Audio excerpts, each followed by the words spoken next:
Doctor Babasaheb Ambedkar జీవిత చరిత్ర. Doctor Babasaheb Ambedkar భారత రాజ్యాంగ నిర్మాత. బాబాసాహెబ్ అంబేద్కర్ 14 ఏప్రిల్ 1891లో మధ్యప్రదేశ్లోని మావ్ గ్రామంలో జన్మించారు. ఆయన్ని చిన్నతనంలో భీమ్రావ్ అని పిలిచేవారు. ఆయన తండ్రి గారి పేరు రామ్జీ సక్పాల్ మరియు తల్లి పేరు భీమాబాయి సక్పాల్. భీమ్రావ్ తండ్రి ఒక సుబేదార్గా బ్రిటిష్ ఆర్మీలో పనిచేసేవారు. ఆ రోజుల్లో సైనికుల పిల్లలకు ప్రభుత్వం ప్రత్యేక పాఠశాలలు ఏర్పాటు చేసి విద్యాబోధన చేసేది. అందువల్ల భీమ్రావ్ తన చిన్నతనంలో మంచి విద్యను పొందారు. భీమ్రావ్ తండ్రి రిటైర్ అయిన తరువాత మహారాష్ట్రలోని సతారా ప్రాంతంలో స్థిరపడ్డారు. భీమ్రావ్ని అక్కడున్న స్థానిక పాఠశాలలో జాయిన్ చేశారు. భీమ్రావ్ ఒక తెలివైన కష్టపడే విద్యార్థి. అయితే ఆయన జన్మతః శూద్రులు లేదా అంటరానివారుగా పిలవబడే ఒక కులంలో జన్మించడం వలన తీవ్రమైన వివక్షను ఎదుర్కొనేవారు. పాఠశాలలో ఆయనను కింద కూర్చోబెట్టేవారు. కొంతమంది విద్యార్థులు భీమ్రావ్ను చూసి ఎగతాళి చేసేవారు. ఆఖరికి టీచర్లు కూడా అతని పుస్తకాలను ముట్టుకునేవారు కాదు. సార్, ఒకసారి నా పుస్తకాన్ని చెక్ చేస్తారా? ఇప్పుడు కాదు, దూరంగా వెళ్ళు. ఉన్నత కులాలకు చెందిన విద్యార్థులు భీమ్రావ్తో మాట్లాడేవారు కాదు, ఆటలు కూడా ఆడేవారు కాదు. నేను కూడా మీతో ఆడుకోవచ్చా? దూరంగా పో, మేం నీతో ఆడం. ఆఖరికి ఆయన్ను పాఠశాలలో ఉండే కొండలో నీళ్లు కూడా తాగనిచ్చేవారు కాదు. ఏయ్, ఏం చేస్తున్నావు? మేం తాగే పాత్రలో నువ్వు నీళ్లు తాగకూడదు. ఎన్ని అవమానాలు ఎదుర్కొన్నప్పటికీ భీమ్రావ్ తన ధైర్యాన్ని కోల్పోలేదు. ఆయన ఎప్పుడూ కష్టపడుతూ మంచి సంకల్పంతో చదువు మీద ధ్యాసతో ఉండేవాడు. ఆయన ఎన్నో స్కాలర్షిప్లను పొందాడు. భీమ్రావ్ టీచర్ భీమ్రావ్ పేరుని స్కూల్ రికార్డ్స్లో అంబేద్కర్గా రాశాడు. 1906లో అంబేద్కర్కు 15 సంవత్సరాల వయసులో ఆయనకు 9 సంవత్సరాల వయసు గల రామాబాయితో వివాహం జరిగింది. ఆ తరువాత కూడా భీమ్రావ్ తన చదువును కొనసాగించసాగారు. 1908లో బొంబాయి యూనివర్సిటీ నుండి మెట్రికులేషన్ పరీక్షను పాస్ అయ్యారు.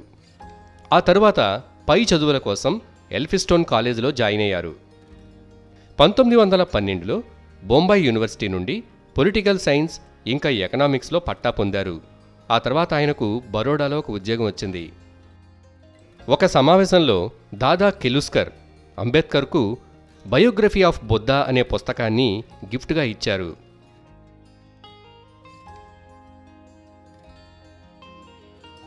ఇది తీసుకో, నా తరఫు నుండి నీకు ఒక చిన్న కానుక. ఇది ఏమిటి సార్? ఇది బుద్ధ బయోగ్రఫీ. ఇది నీ విజయ తీరాలకు దారిని చూపిస్తుంది. 1913లో భీమ్రావ్ అంబేద్కర్ ఆయన తండ్రిని కోల్పోయారు. అదే సంవత్సరంలో బరోడా యొక్క మహారాజు భీమ్రావ్కు స్కాలర్షిప్ను ఇచ్చి పై చదువుల కోసం అమెరికా వెళ్లడానికి సహాయం చేశారు. భీమ్రావ్ 1913లో న్యూయార్క్ చేరుకున్నారు. మొట్టమొదటిసారిగా భీమ్రావ్ కుల వివక్ష లేని ప్రపంచాన్ని చూశారు. ఆయన తన చదువులో పూర్తిగా మునిగిపోయారు. 1916లో భీమ్రావ్ కొలంబియా యూనివర్సిటీ నుండి మాస్టర్ ఆఫ్ ఆర్ట్స్ డిగ్రీని పొందారు.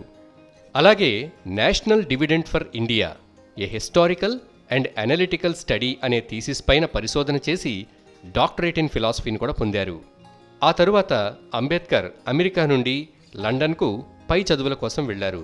అక్కడ ఆయన ఎకనామిక్స్ ఇంకా పొలిటికల్ సైన్స్ను చదవాలనుకున్నారు. అయితే బరోడా ప్రభుత్వం ఆయనకిచ్చే స్కాలర్షిప్ను నిలుపుదల చేసింది.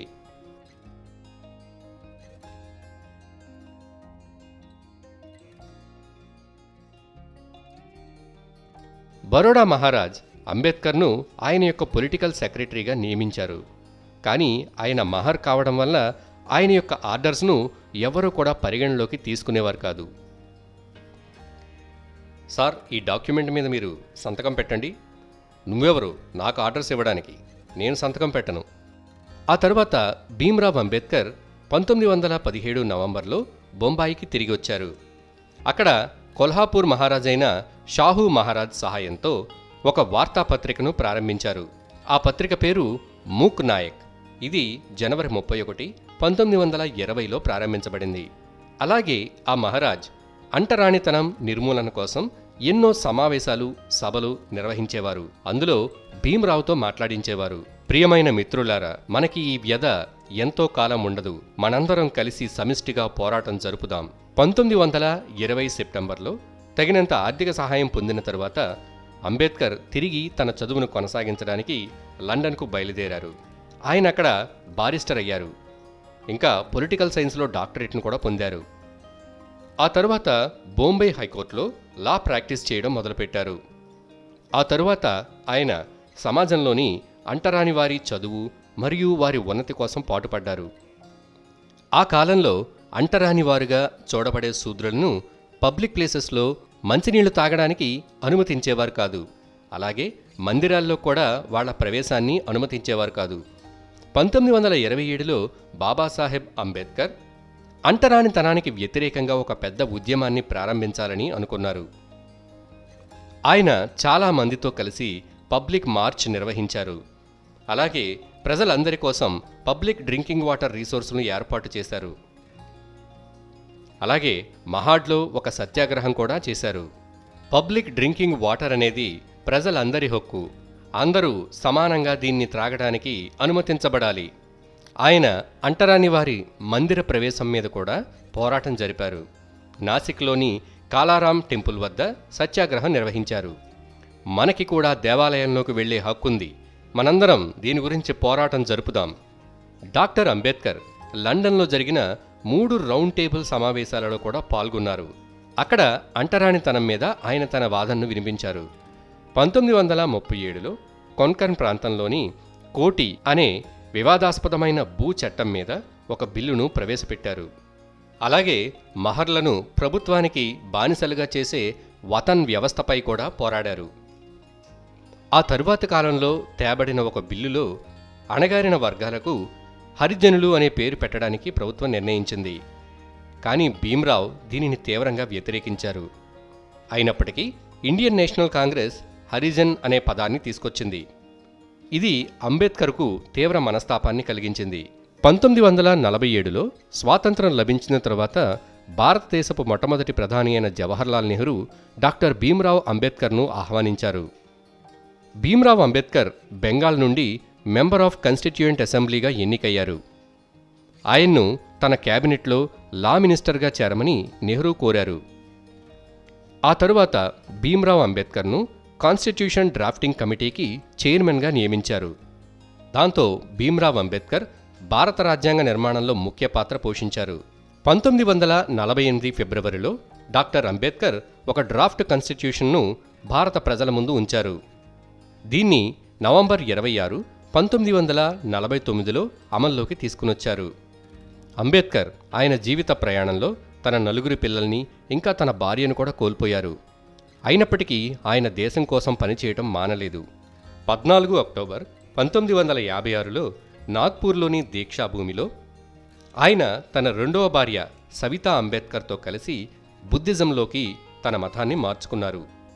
ఆయనతో పాటు సుమారు 5 లక్షల మంది మద్దతుదారులను ఆయన బుద్ధిజంలోకి మార్చారు. Doctor Babasaheb Ambedkar Buddha and his Dhamma అనే పుస్తకాన్ని రచించిన తరువాత 6 డిసెంబర్ 1956లో న్యూఢిల్లీలోని ఆయన ఇంటిలో పరమపదించారు. ఆ రోజుని మహాపరినిర్వాణ్ దిన్ అని అంటారు.